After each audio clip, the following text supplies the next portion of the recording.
दरअसल जब बदले की भावना जुनून बन जाती है तो इंसान सही और गलत के बीच की रेखा देखना ही बंद कर देता है और फिर जो होता है वो सिर्फ एक फैसला नहीं होता, वो एक कहानी बन जाता है, खून की साजिश से लिखी हुई कहानी। आज की ये क्राइम स्टोरी कुछ ऐसी है जिसमें बदला, ब्लैकमेलिंग और फिर हत्या सब कुछ शामिल है। देहरादून एक ऐसा शहर जहां लोग सुकून ढूंढने आते हैं, लेकिन इसी शहर में एक डॉक्टर ने ऐसा खेल खेला जिसमें ना गोली चलती है ना चीख सुनाई देती है, लेकिन मौत उतनी ही खामोशी से होती है।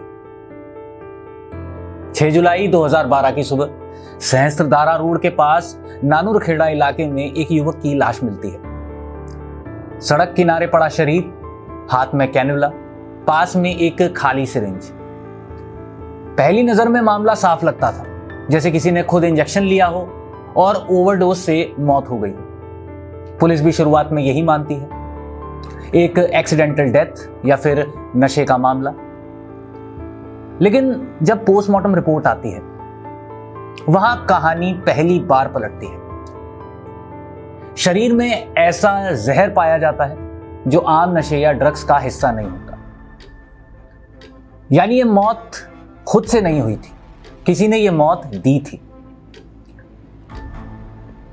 मृतक का नाम था वैभव सैनी, सहारनपुर का रहने वाला था, लेकिन देहरादून में परिवार के साथ रहता था।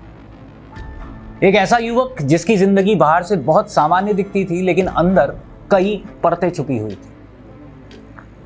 पुलिस ने जब उसकी जिंदगी को खंगालना शुरू किया तो पता चलता है कि वो पैसों के लिए स्पर्म डोनेशन करता था, ब्लड डोनेट करता था और जल्दी पैसा कमाने के चक्कर में कई लोगों के संपर्क में भी था। यही नहीं, उसकी जिंदगी में कुछ ऐसे रिश्ते भी थे जो सामान्य नहीं थे और जिनका इस्तेमाल वो अपने फायदे के लिए करा करता था। अब जांच आगे बढ़ती है और एक नाम सामने आता है, डॉक्टर अविनाश गहलोत का। एक नाम जिस पर लोग भरोसा करते थे क्योंकि वो एक डॉक्टर था। लाटपुर में उसका निजी क्लिनिक था जहां लोग इलाज के लिए आते थे, लेकिन किसी को नहीं पता था कि यही आदमी एक दिन हत्या का ऐसा प्लान बनाएगा जो सबके दिमाग को चौंका सकता है। करीब 1.5 साल पहले अविनाश वैभव के घर में किराए पर रहा करता था। वहीं से दोनों की पहचान शुरू हुई, लेकिन यह पहचान धीरे धीरे एक खतरनाक मोड़ ले आती है। पुलिस के मुताबिक इसी दौरान वैभव के डॉक्टर की पत्नी के साथ संबंध बन गए। जब यह बात डॉक्टर को पता चलती है तो झगड़ा होता है, लेकिन कहानी यहीं खत्म नहीं होती। दोनों के बीच संपर्क बना रहता है और यहीं से शुरू होता है असली खेल। वैभव ने इस रिश्ते को हथियार बना लिया और उसने डॉक्टर को ब्लैकमेल करना शुरू किया। अश्लील तस्वीरें वायरल करने की धमकी देकर पैसे मांगने लगा। पहले 10-10 हजार रुपए, फिर 50 हजार रुपए और फिर लगातार दबाव। डॉक्टर ने कई बार पैसे दे भी दिए, लेकिन ब्लैकमेल खत्म नहीं हुआ, वो बढ़ता ही गया। अब ये सिर्फ पैसे का मामला नहीं रह गया था, ये इज्जत, गुस्से और बदले का मामला बन चुका था। और यहीं डॉक्टर ने फैसला लिया कि अब ये सब खत्म होना चाहिए। यहां से शुरू होती है प्लानिंग, एक ऐसी प्लानिंग जिसमें हर कदम सोचा गया था। डॉक्टर ने फर्जी आईडी पर सिम खरीदी, एक नहीं बल्कि बहुत सारी सिम, ताकि कोई सीधा लिंक ना बन सके। उसने अलग अलग नंबर से वैभव से संपर्क किया, खुद को डॉक्टर राकेश बताकर। धीरे धीरे उसने वैभव को अपने जाल में फंसाया, उसे पैसे दिए, स्पर्म डोनेशन के नाम पर, ब्लड डोनेशन के नाम पर, यहां तक कि उसके घर के लेटर बॉक्स में भी पैसे डलवाता रहा ताकि कोई शक ना हो। हर बार करीब 3,000 रुपए ऐसा जांच में, रिपोर्ट में पाया गया और वहीं से वैभव का भरोसा उस पर बढ़ता चला गया। यही नहीं, डॉक्टर ने वैभव की कमजोरियों का पूरा फायदा उठाया। उसने कई महिलाओं से उसकी मुलाकात करवाई, यहां तक कि कॉल गर्ल्स तक भेजी ताकि वैभव पूरी तरह उसके जाल में फंस जाए। लेकिन इस पूरे खेल में डॉक्टर कभी सामने नहीं आए। और फिर आती है 5 जुलाई 2012 की रात। Location Sahastradhara road crossing. Doctor ने वैभव को एक नई लड़की से मिलने का लालच दिया और साथ ही कहा कि वो अपने हाथ में कैनुला लगवा कर आए ताकि उसे मस्कुलाइन पावर बढ़ाने की इंजेक्शन दिया जा सके। वैभव जो पहले से ही ऐसे लालच में फंस चुका था, बिना शक किए वहां पहुंच जाता है। कुछ देर बाद एक कार आती है, अंदर बैठा आदमी दाढ़ी और पगड़ी में है, एक सरदार के भेष लिए होता है, लेकिन असल में वो डॉक्टर अविनाश ही था। वैभव उसे पहचान नहीं पाता और कार में बैठ जाता है। कार नानुरखेड़ा की तरफ बढ़ती है और अंदर पहले ही मौत की तैयारी शुरू हो चुकी होती है। फिर पहला इंजेक्शन डियाज़ेपाम, जो एक नींद की दवा और शरीर को धीरे धीरे कमजोर कर देती है, ब्लड प्रेशर गिरने लगता है और इंसान अपना कंट्रोल खो देता है, वो उसको लगाया जाता है, जिससे वैभव बेहोशी की हालत में पहुंच जाता है। और फिर दूसरा इंजेक्शन, इस बार नुआन, एक बेहद जहरीला कीटनाशक, कैन्युला के जरिए सीधे शरीर में इंजेक्ट करा जाता है, जिसके बाद कुछ ही मिनटों में वैभव की जान चली जाती है।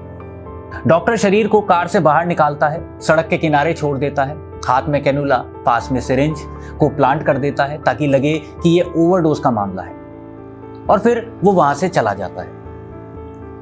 लेकिन हर परफेक्ट प्लान में एक गलती जरूर होती है, और यहां वो गलती थी एक कॉल की।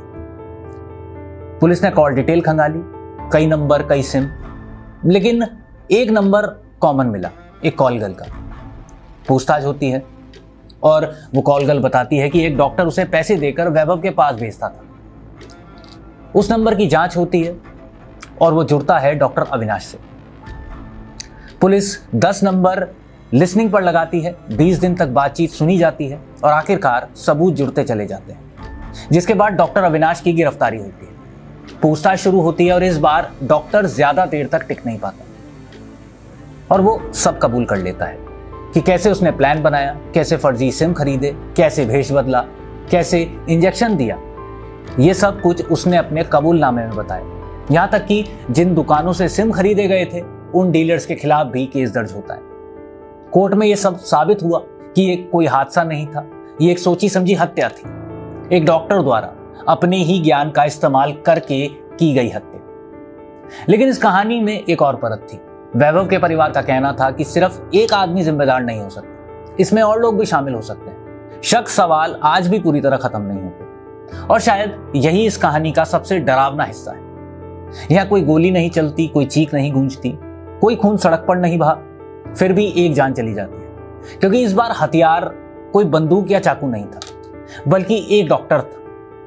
उस डॉक्टर का दिमाग था और एक इंसान का टूटा हुआ भरोसा था। सोचिए, जिस हाथ पर लोग अपनी जिंदगी भरोसे से सौंपते हैं, उसी हाथ ने किसी की सांसें छीन ली। ये सिर्फ एक मर्डर नहीं था, ये एक परफेक्ट प्लान था, जहां हर कदम पहले से सोचा गया था और जहां मौत भी एक प्रोसेस बन गई थी। सबसे खतरनाक बात यह है कि इस पूरी कहानी में कोई शोर नहीं हुआ था, बस खामोशी थी, और वही खामोशी सबसे ज्यादा डरावनी थी, क्योंकि जब बदले की आग दिमाग में जलती है तो इंसान हथियार नहीं उठाता, वो तरीके ढूंढता है, और जब उसे वो तरीका मिल जाता है तो फिर कहानी किसी धमाके से नहीं बल्कि एक ऐसी खामोशी से खत्म होती है जिसका असर बहुत देर तक रहता है और बहुत सालों तक भी। ऐसी ही क्राइम स्टोरीज के लिए देखते रहिए एमटीवी न्यूज़।